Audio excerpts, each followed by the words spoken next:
સુરતના ઉધના નવસારી રોડ પર પાણી ભરાયા છે। મેયર અને સ્થાનિક ધારાસભ્યએ લીધી છે મુલાકાત। મેયર દક્ષેશ માવાણી અને એમએલએ મનુભાઈ પટેલ પહોંચ્યા હતા, જ્યાં કર્મચારીઓને ગટરના ઢાંકણા ખોલવા આપી છે સૂચના। કેમિકલયુક્ત પાણી બાબતે પણ સૂચના આપવામાં આવી છે। કેમિકલનું પાણી છોડતા કારખાના સામે પણ કાર્યવાહી જે છે તે કરવામાં આવશે। જે રીતે સુરતમાં અવિરત વરસાદ વરસી રહ્યો છે તેને લઈને હવે રોગચાળાનો પણ ભય સતાવી રહ્યો છે। વરસાદી પાણી, ગટરના પાણી સાથે સાથે કેમિકલ્સના પાણી જે છે તેના કારણે સ્થાનિક લોકો પરેશાન થઈ રહ્યા છે।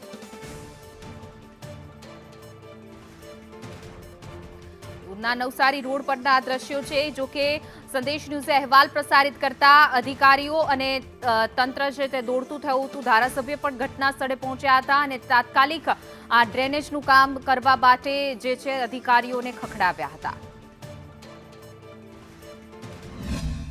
મોડી રાતથી સમગ્ર સુરત શહેરમાં ધોધમાર વરસાદ વરસી રહ્યો છે। સતત ત્રીજા દિવસે પણ વરસાદ યથાવત જોવા મળી રહ્યો છે, ત્યારે સુરતના અનેકો વિસ્તારમાં વરસાદી પાણી ભરવાની પણ સમસ્યા સર્જાઈ છે। ત્યારે મેયર ખુદ આજે નિરીક્ષણ કરવા માટે નીકળ્યા હતા। સાહેબ, નિરીક્ષણ કર્યું છે, કયા પ્રકારનું શું કહેશો?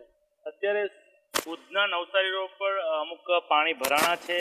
હું ને ધારાસભ્યશ્રી અને ઉધના ઝોનની ટીમ નિરીક્ષણ કરવા આવ્યા છે। અત્યારે સુરતની જે દિક્કત છે, સુરતમાં કામરેજથી પલસાણાના જે સ્ક્રેચમેન્ટના 100 ગામડાઓ છે તેનું બધું પાણી સુરતના ભેદવાડ ખાડીમાં આવતું હોય છે અને ઉધના નવસારીનું જે પાણી રોડ પરનું હોય એ ભેદવાડ ખાડીમાં જતું હોય છે। પણ અત્યારે ભેદવાડ ખાડી ભયજનક સ્થિતિમાં જઈ રહી છે, એટલે જે ઉધના નવસારીનું પાણી ધીરે ધીરે સ્ટ્રોમમાં જઈ રહ્યું છે।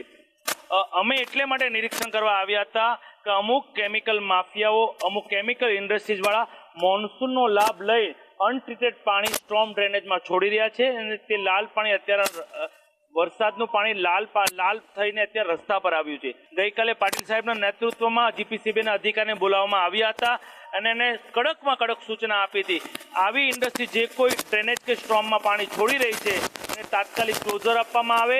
અમે બી એ જ જણાવીએ છીએ